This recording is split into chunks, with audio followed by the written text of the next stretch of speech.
ध्येयं सदा परिभवग्नमभीष्टदोहम् तीर्थास्पदं शिवविरञ्चिनुतं शरण्यम् भृत्यार्त्यहं प्रणतपालभवाब्धिपोतम् वन्दे महापुरुषते चरणारविन्दम्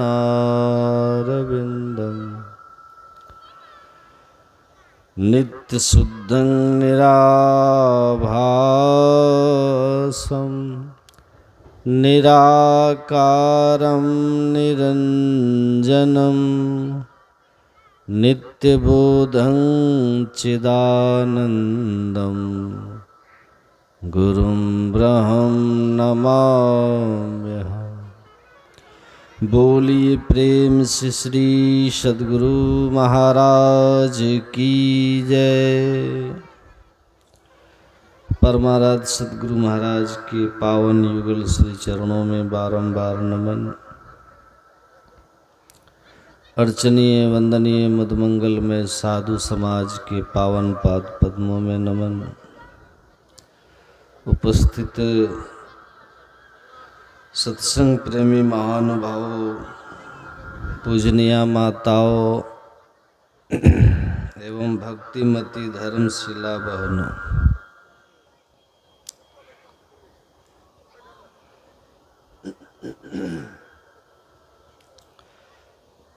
हम लोग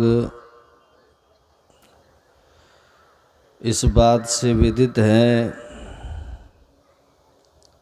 कि यहाँ पर 2 दिन का सत्संग आदरणीय श्री मनोज बाबू और यहाँ के सभी आदरणीय श्री सत्यनारायण बाबू सब मिल करके यहाँ पर 2 दिवसीय संतमत सत्संग का आयोजन रखे हैं और हम लोग आज के तीसरे पाली के सत्संग में बैठे। भगवान श्री कृष्ण ने अर्जुन को समझाते हुए कहा था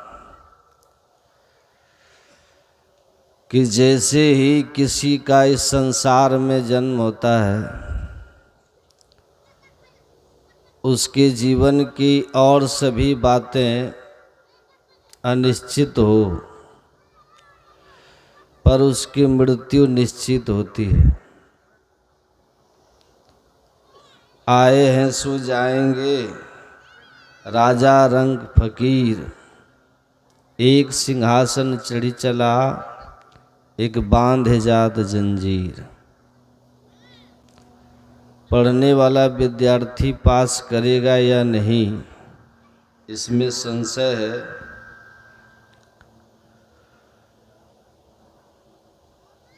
किसान बहुत मेहनत से खेती किया, उसकी उपज उसके घर ठीक ठाक पहुंचेगा कि नहीं, इसमें भी संशय है। आपके व्यापार में लाभ होगा या नहीं, यह भी संशय है। लेकिन इस बात में कोई संशय नहीं है कि हम एक दिन इस संसार से चले जाएंगे।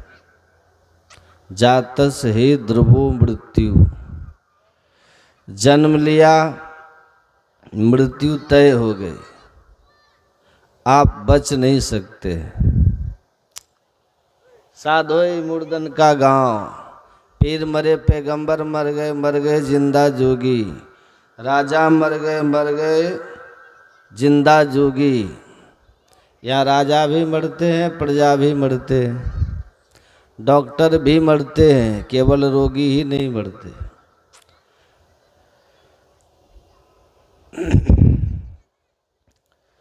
तो संसार में कौन काम आते हैं, ये सब छोड़ना पड़ता है। इस संसार में कोई शाश्वत नहीं है। अष्ट कुलाचल सप्त समुद्रा ब्रह्म पुरंदर दिनकर रुद्रा न त्वं नाहम नायम लोकस तदपि किमर्थे क्रियते शोकः। शंकराचार्य कहते अरे हम तुम क्या, ब्रह्मा मस कहीं करही बिरंची प्रभु। ब्रह्मा भी स्थिर नहीं है, विष्णु भी स्थिर नहीं है, कोई स्थिर पद नहीं, इंद्र भी स्थिर नहीं है, ये सात समुद्र भी स्थिर नहीं है, ये बड़े बड़े जो देखते हैं पहाड़ वो भी स्थिर नहीं है, ब्रह्मांड स्थिर नहीं है, ये भी ये प्रकृति द्वयोत्पत्ति लय हो भे प्रभु की मौज से, ये भी एक दिन प्रलय को प्राप्त हो जाते हैं। जे राजाएंगे हम जानी, राज करनते राजा जय है, रूप करनते रानी, चांदो जय है, सूरजो जय है, जय हवा और पानी, जे राजाएंगे हम जानी। साधोई मुर्दन का गांव, इको कम करिए, माइक ठीक की जाओ, इको कम करिए। साधोई मुर्दन का गांव,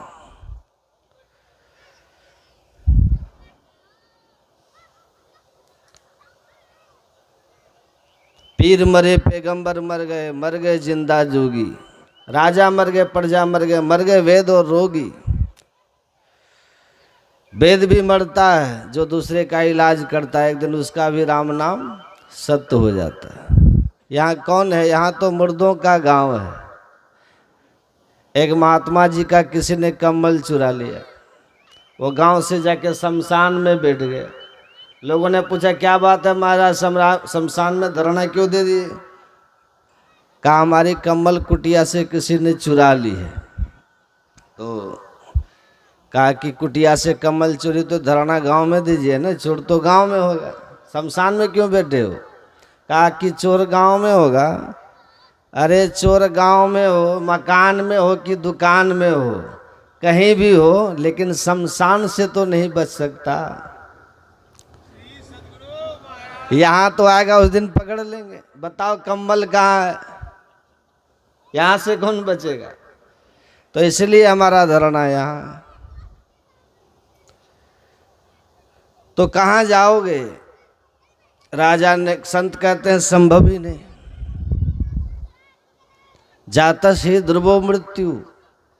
भगवान कृष्ण कहते हैं जन्म लिया मरना तय हो गया, बाकी और सब अनिश्चित है, लेकिन मौत निश्चित है। परीक्षा दी हो, पास होगी कि नहीं अब राम जाने, नौकरी होगी कि नहीं राम जाने, बच्चा जन्म लिया व्यापारी बनेगा, किसान बनेगा, टीचर बनेगा कि पुलिस में जाके अपराधी बनेगा, ठेकेदार बनेगा, क्या बनेगा, राजनीति में जाएगा, कहाँ जाएगा, ये सब अनिश्चित बात, सब में संदेह है, अनिश्चित है। लेकिन मरेगा कि नहीं मरेगा इसमें संदेह है, इसमें कोई संदेह नहीं। निश्चित इस शरीर से आपको जाना होगा, क्योंकि कहे प्राण सुन काया बोरी मोर तोर संग ना होई, आ तुम संग मृत बहुत हम किन्ना, आ साथ न लिन्हा कोई। प्राण जब चलता है ना, जीव निकलता है, तो शरीर को कहता है सुनो, छोड़ के जा रहे हो, कहता है बेवफाई कर रहे हो मेरे साथ। शरीर कह रहा है मेरे साथ बेवफाई कर रहे हो तुम, 50 साल साथ चले, 60 साल साथ चले, आज त्याग रहे हो।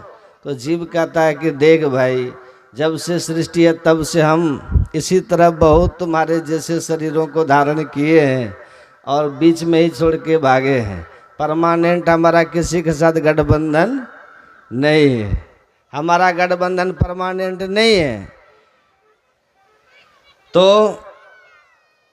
एक दिन छोड़ देना है। संत कहते हैं छोड़ना पड़ेगा, जो उगे सो अस्तबे, जामे सो मर जाए, जो चुनिए सो ढही पड़े, फूले सो कुमलाए। यहाँ कौन रहता है? यहाँ कौन स्थिर है? कोई नहीं। यहाँ तो स्थिर कुछ है नहीं। जब राम कृष्ण भी चला चली, तो फिर और किसके बारे में बात करें? वो भी चला चली हो गए। जो शाश्वत नहीं, जो जिनका संग हमारा स्थिर नहीं, जिसे छोड़ना पड़े एक दिन, जीवन काल में संग छोड़ दे, ऐसे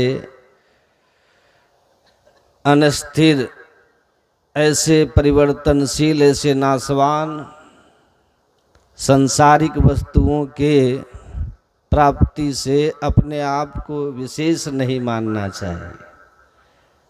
विशेषता आपकी तब है, कबीर सोई धन संचिए जो आगे को होए, माथ चढ़ावे गांठरी जात न देखा कोई। उस धन का अगर आपने संचय नहीं किया जो साथ जाने वाला है, तो कहते हैं आपका जीवन व्यर्थ चला गया, व्यर्थ चला गया। आप पूरे धरती के सम्राट हो जाइए। गॉस्पेल ऑफ जेसस में एक कहानी आती है, ईसा मसीह के दो शिष्य आपस में किसी राजा के संबंध में बातचीत कर रहे थे कि यह आदमी कितना भाग्यशाली है, बड़ा ही गरीब घर में जन्म लिया और अपने देह वीरता, लगन, साहस से के बल पर देखो गरीबी से यहाँ का सेनापति बना और फिर राजा को भी मार करके स्वयं इस राज्य का राजा बन गया। कितना भाग्यशाली है ये, कितना ऊंचा भाग लेके इस दुनिया में वो आया है, कैसा ऊंचा भाग है इसका।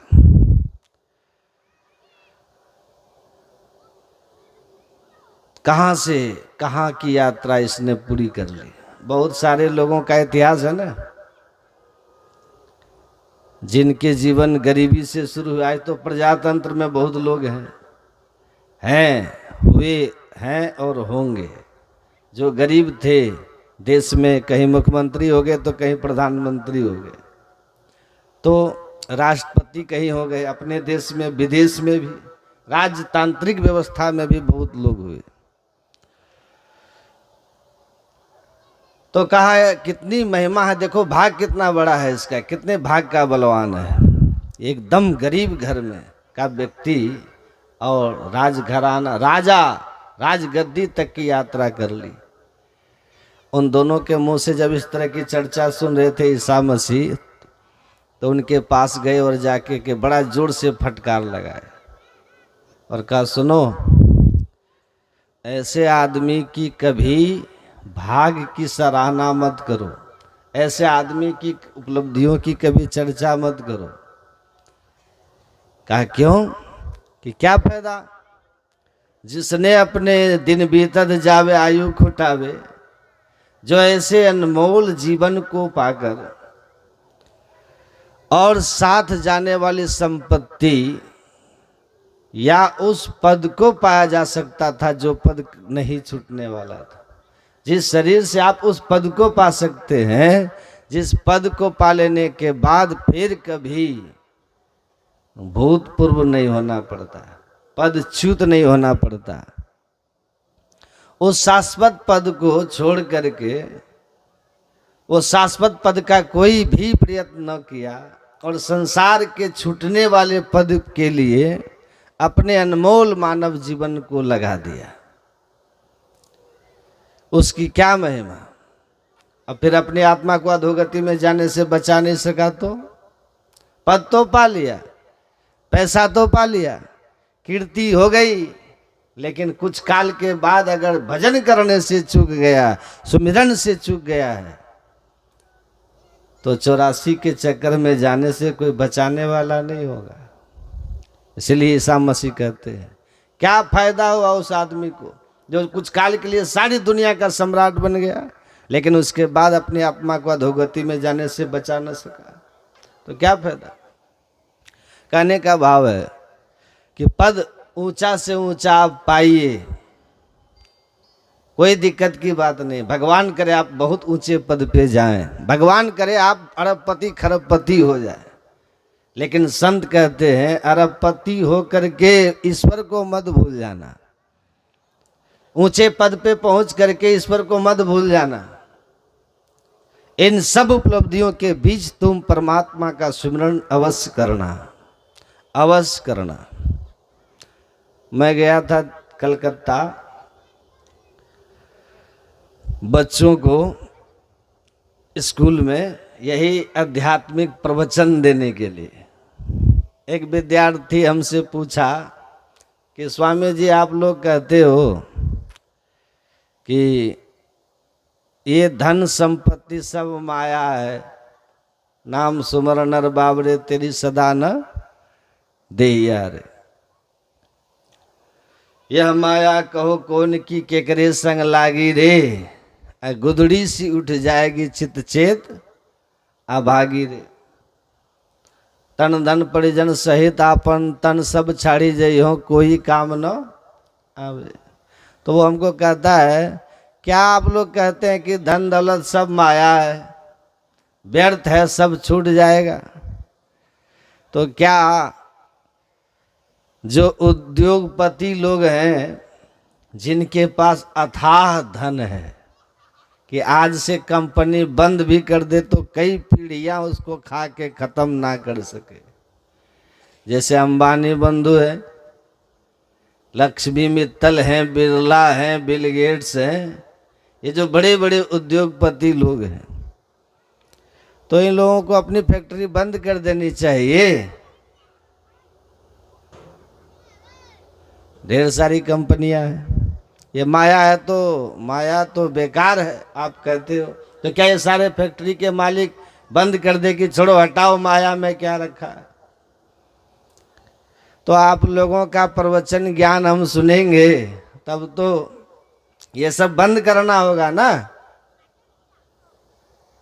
तो मैंने उनको कहा कि पता नहीं, जो मेरी समझ है वो मैं सुना रहा हूं, तुमको किसने समझाया है या तुमने क्या समझा है ये तुम जानो, लेकिन जो मैं समझा हूं वह तुमको समझाता हूं। सुनो, मैंने कहा देखो, संत महात्मा अंबानी या बिल गेट्स बनने से या मित्तल बनने से या सोनी बनने से आपको मना नहीं करते,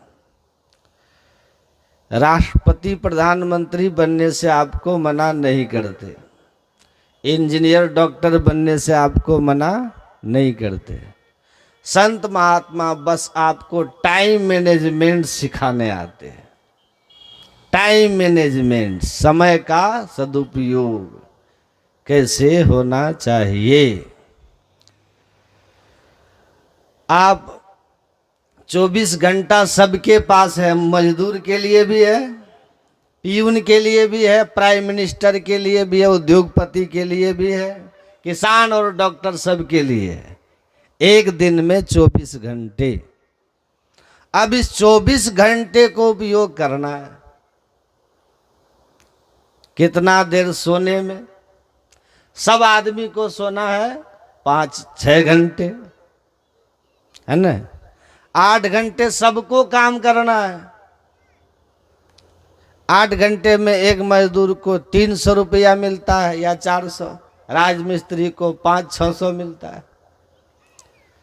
एक 8 घंटे में पीयून का वेतन 25,000 होता है और वहीं बैंक के मैनेजर का वेतन 60,000 होता है ना, है कि नहीं। तो ऑफिस आवर तय है कि संसार के लिए कितना टाइम दिया आपने, 8 घंटा।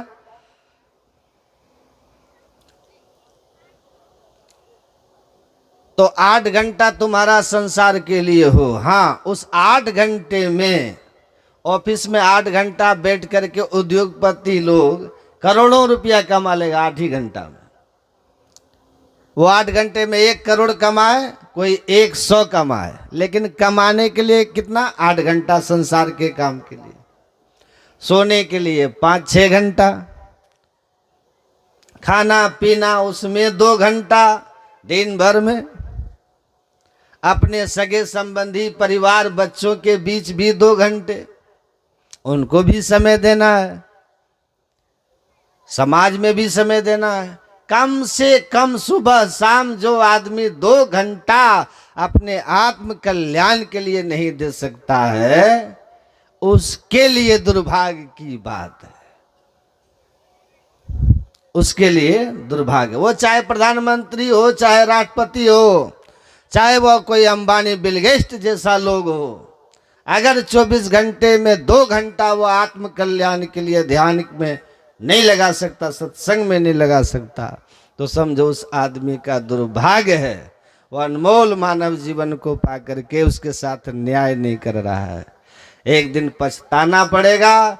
ऐसे लोग कहे कबीर अंत की बारी हाथ झाड़ी जो चला जुआ, उसी की हाल ये होगी, गुदड़ी सी उड़ जाएगी चित चेता भागी रे।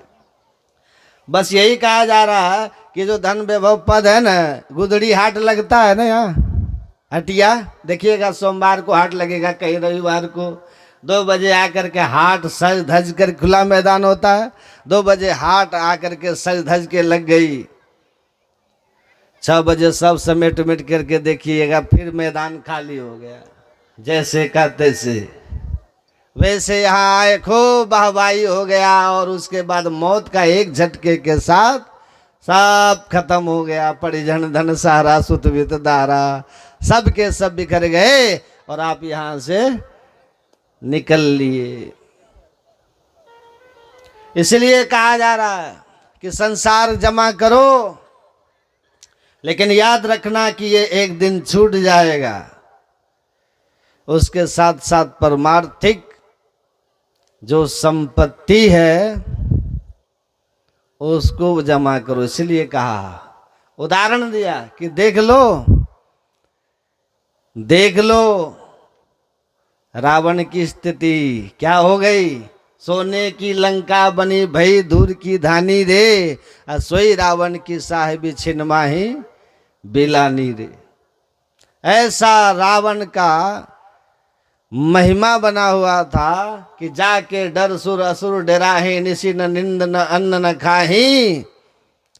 जिस रावण के भय से देवता भी थर थर कांपते थे, उनको भी डर से दिन में न भूख लगती थी न रात में नींद आती थी। कोई गुफा में छिपा है, कोई पहाड़ में छिपा है, पता नहीं कहाँ रावण आए और उसके दूत हमको पकड़ के बंदी बना दे।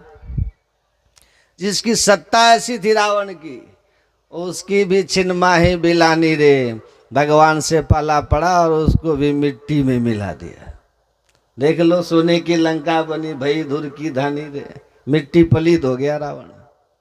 16 योजन के मध्य में चले छत्र की छाही रे, असो दुर्योधन मिली गयो माटी के माही रे।